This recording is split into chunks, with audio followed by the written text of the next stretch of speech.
Troisième jour. Joseph croissant en âge et en sagesse. Premier point. Son enfance. Dieu, qui destinait saint Joseph à de grandes choses, l'avait purifié, dès avant sa naissance, de la tâche du péché originel. C'est le sentiment de plusieurs pères de l'Église. Par l'effet de cette première grâce, dit le pieux Gerson, le Seigneur éteignit en lui, ou du moins, affaiblit considérablement toutes les pentes mauvaises du cœur, fruit amer de la faute originelle, et se l'attacha irrévocablement par les liens de la charité la plus ardente. Aussi cet enfant de bénédiction sanctifia-t-il ses premières années par la pratique des plus admirables vertus et par le vœu de virginité perpétuelle. Quels n'étaient pas ses sentiments d'amour et d'adoration envers Dieu, de respect et d'obéissance à l'égard de ses parents? Même pendant ses premières années, il ne faisait rien de puéril. Il était d'un caractère doux et paisible. Jamais on ne le vit contester avec ceux de son âge. Jamais il ne fréquenta les jeunes gens qui auraient pu le porter au mal. La sincérité, la modestie, la candeur s'épanouissaient sur son angélique figure. Aussi a-t-il conservé pure la robe de son innocence, et son âme a-t-elle toujours été, aux yeux de Dieu, plus resplendissante que le soleil. C'est ce qui fait dire au savant Corneille de la Pierre qu'il fut un ange plutôt qu'un homme. Quel beau modèle pour les enfants puissent-ils l'imiter. Ô bienheureux Joseph, quand je me rappelle mon enfance et que je la compare à la vôtre, je me sens pénétré de regrets. Hélas, hélas, que de belles années j'ai perdues. Mon Dieu, que je vous ai aimé tard. Je veux du moins, autant qu'il est en mon pouvoir, réparer le passé et faire de dignes fruits de pénitence. Ô Joseph, ô mon Père, obtenez cette grâce à votre enfant. Deuxième point, son adolescence. L'enfance de Joseph s'était écoulée dans l'innocence comme un printemps pur et sans nuages. Son adolescence, ajoute un pieux auteur, fut ornée de toutes les vertus propres à cet âge. Il avait la piété d'Abel, la sagesse de Tobie, la chasteté de Joseph, fils de Jacob, la fermeté de Daniel. Les plaisirs les plus séduisants du siècle le trouvaient insensible, et il croissait encore en sagesse qu'en âge.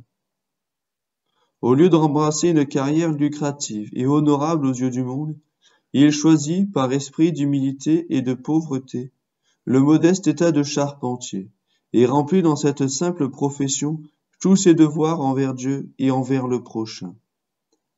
Oh, vraiment, la grâce coulait avec abondance dans l'âme de Joseph. Il y correspondait avec une grande fidélité, et il avançait rapidement dans le sentier de la justice.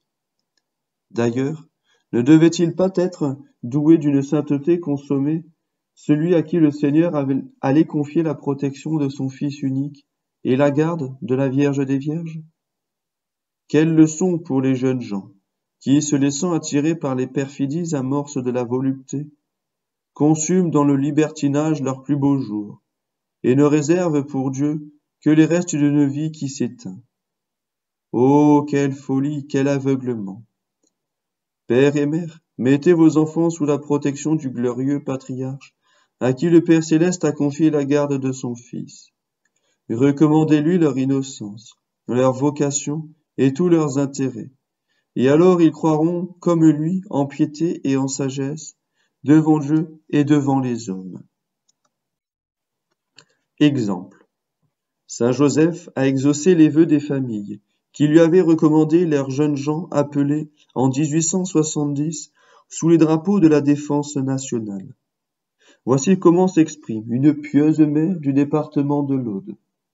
Grâce à Saint Joseph, nous avons eu la consolation de voir l'un de nos plus grands chagrins se changer en une joie ineffable. Le bien-aimé patron des familles, en qui nous avions mis toute notre confiance, vient de rendre à nos embrassements et à notre amour le plus jeune de nos fils. Nous l'avons reçu comme un ressuscité, car, On nous avait dit qu'il avait été tué dans les derniers combats près de Belfort. Et il nous est arrivé sain et sauf, après des souffrances inouïes. Et il avoue lui-même qu'il n'aurait pas échappé aux attaques et aux poursuites des Prussiens sans une protection miraculeuse. Jugez de notre bonheur en le revoyant. Nous l'avions pleuré 15 jours comme mort. Ô béni Saint Joseph, qui a préservé notre enfant de tant de périls et l'a rendu à notre affection. Pourrons-nous jamais l'en remercier assez? Prière. Ô Joseph, faites que j'imite les vertus que vous avez pratiquées dans votre enfance et votre jeunesse.